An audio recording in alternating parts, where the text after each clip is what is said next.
Eh bien salut à tous, c'est Darkworld Casio et aujourd'hui donc on se retrouve pour le deuxième épisode du Let's Play tutoriel de programmation sur Casio. Donc dans cet épisode là, on va voir tout ce qui tient aux chiffres, dont afficher un chiffre et les opérations. Donc vous allez voir, il va y avoir une légère différence entre les chiffres et les lettres pour tout ce qui est affichage.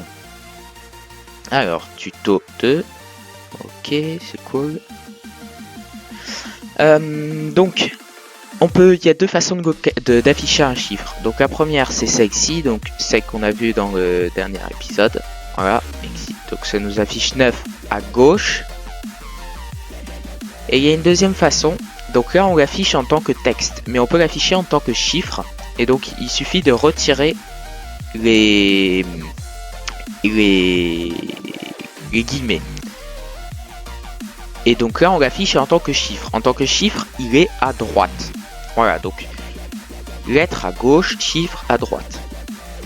Par contre, il y a un inconvénient à l'afficher en chiffre. C'est que si j'affiche un autre chiffre, eh ben, il affiche seulement le 8. Tandis que si je l'affiche en lettres, il afficherait le 9 et le 8. Donc comment contourner l'erreur quoi.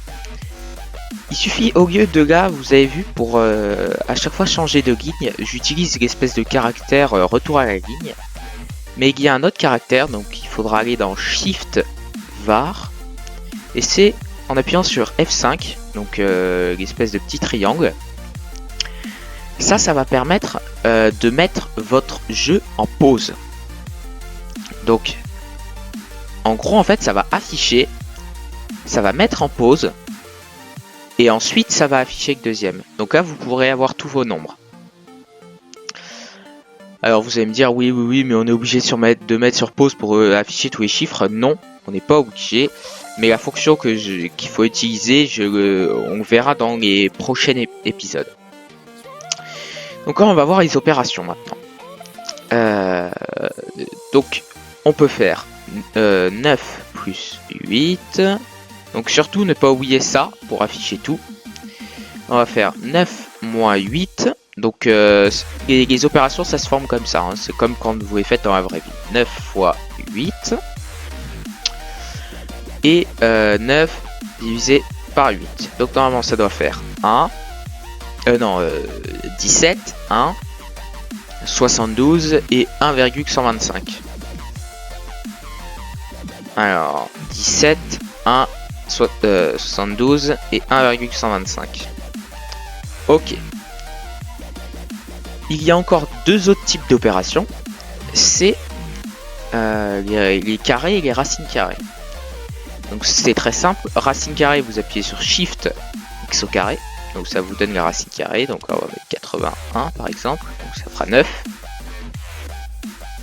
Hop. Ensuite, il y a le carré, donc on va dire 9 au carré. Non, on va dire 3 au carré. Et il y a encore un autre truc qui vous permet de choisir la puissance. Donc, c'est-à-dire si vous voulez faire 3 puissance 9, c'est ce qu'on va faire, 3 puissance 9. On va faire 3 puissance 3, parce que 3 puissance 9, 3 puissance 4 même. Parce que je sais le résultat. Donc là, ça fait 9. 9, 81. Donc 9. Ah, vous avez vu l'erreur? J'ai oublié ceci. Voilà. Donc surtout pensez bien. Hein. Donc 9, 81. Voilà. Donc voilà, c'est la fin de ce deuxième tutoriel, j'espère qu'il vous aura plu.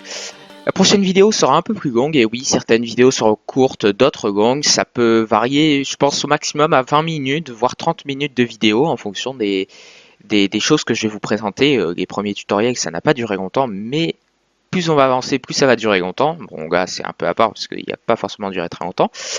Donc dans le prochain tutoriel, on va voir les conditions, donc ça va prendre un peu plus de temps, les conditions, donc if, then, etc. Donc voilà. Allez, à plus tout le monde!